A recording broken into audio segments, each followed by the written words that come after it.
Assalamualaikum warahmatullahi wabarakatuh. Perkenalkan, nama saya Anelia Amanda dengan NIM H01240112 dari program Studi Pendidikan Bahasa Inggris kelas B angkatan 2024. Video ini saya buat untuk memenuhi tugas UAS mata kuliah belajar dan pembelajaran yang diampu oleh Ibu Dr. Kartika Hajati NPD, sekaligus sebagai implementasi Project Based Learning media pembelajaran. Pada video kali ini saya akan menjelaskan mengenai taksonomi belajar. Materi yang akan dibahas meliputi konsep dasar taksonomi belajar, taksonomi Bloom klasik, revisi taksonomi Bloom oleh Anderson dan Krathwohl, serta aplikasi taksonomi Bloom dalam pembelajaran. Nah, pertama kita akan membahas konsep dasar dari taksonomi belajar. Secara sederhana, taksonomi belajar adalah sistem yang digunakan untuk mengelompokkan tujuan pembelajaran berdasarkan tingkat kemampuan yang ingin dicapai oleh peserta didik.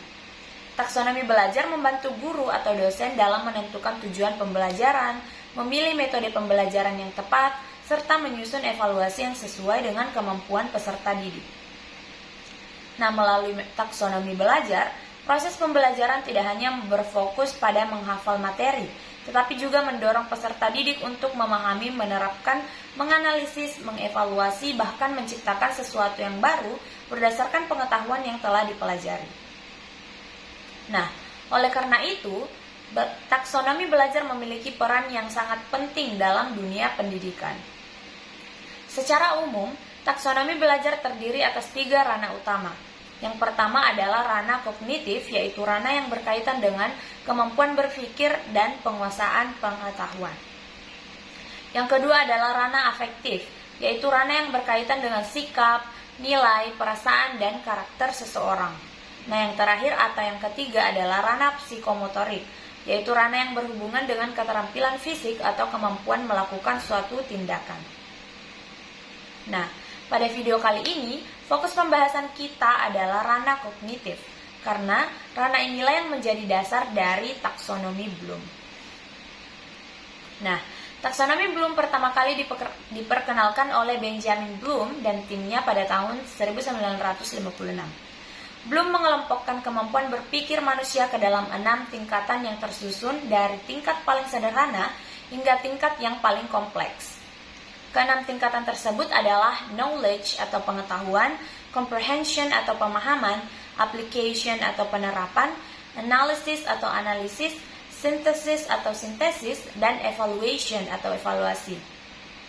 Susunan ini menunjukkan bahwa kemampuan berpikir berkembang secara bertahap. Seseorang perlu menguasai tingkat yang lebih rendah sebelum mampu mencapai tingkat yang lebih tinggi.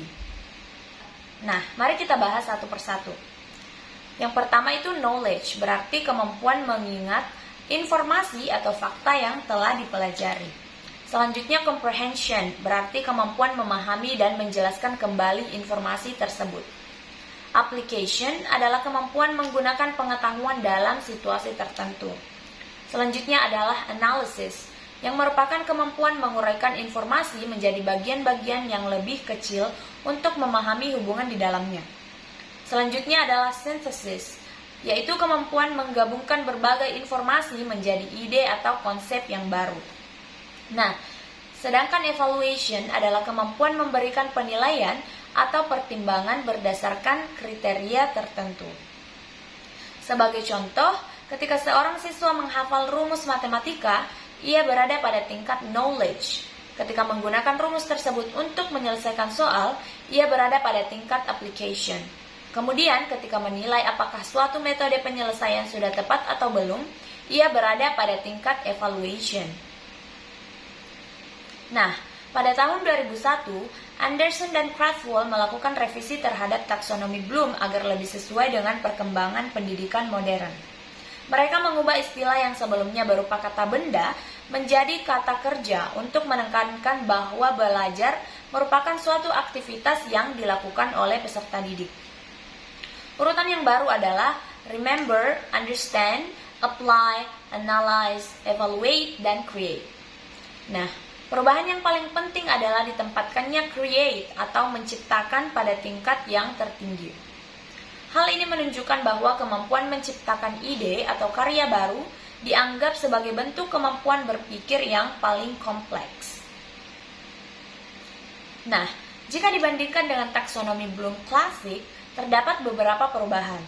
Knowledge berubah menjadi remember, comprehension dirubah menjadi understand, application menjadi apply, analysis menjadi analyze, evaluation menjadi evaluate, dan synthesis berubah menjadi create. Nah, selain perubahan istilah, posisi create ditempatkan sebagai tingkat tertinggi karena pendidikan modern tidak hanya menekankan kemampuan menilai, tetapi juga kemampuan menghasilkan inovasi dan kreativitas. Oleh karena itu, revisi taksonomi Bloom dianggap lebih relevan dengan kebutuhan pembelajaran di abad ke-21 ini. Nah, selanjutnya aplikasi taksonomi Bloom dalam pembelajaran. Taksonomi Bloom dapat diterapkan dalam berbagai kegiatan pembelajaran. Pada tingkat remember, guru dapat meminta siswa menghafal atau menyebutkan definisi. Pada tingkat understand, siswa dapat diminta menjelaskan kembali materi dengan bahasa mereka sendiri. Pada tingkat apply, siswa menggunakan konsep yang dipelajari untuk menyelesaikan suatu masalah. Pada tingkat analyze, siswa membandingkan atau mengidentifikasi hubungan antara berbagai informasi. Pada tingkat evaluate, siswa memberikan penilaian atau kritik terhadap suatu pendapat. Sedangkan pada tingkat create, siswa menghasilkan karya baru seperti artikel, proyek, presentasi, poster, atau video edukatif. Nah, sebagai contoh, tugas video yang sedang saya buat saat ini juga termasuk aktivitas pada tingkat create, karena melibatkan proses menyusun, mengembangkan, atau menyajikan informasi dalam bentuk yang baru. Nah, sebagai kesimpulan, taksonomi belajar merupakan sistem klasifikasi tujuan pembelajaran yang membantu pendidik merancang pembelajaran secara lebih terstruktur. Taksonomi Bloom klasik terdiri atas 6 tingkatan, yaitu knowledge, comprehension, application, analysis, synthesis, dan evaluation. Kemudian Anderson dan Krathwohl merevisinya menjadi remember, understand, apply, analyze, evaluate, dan create. Nah, penerapan taksonomi Bloom sangat penting karena dapat membantu mengembangkan kemampuan berpikir kritis, kreatif, dan inovatif yang dibutuhkan dalam dunia pendidikan saat ini. Demikian penjelasan mengenai taksonomi belajar dari saya. Saya harap apa yang saya bagikan dapat bermanfaat bagi teman-teman atau penonton yang membaca. Sekian, wassalamualaikum warahmatullahi wabarakatuh.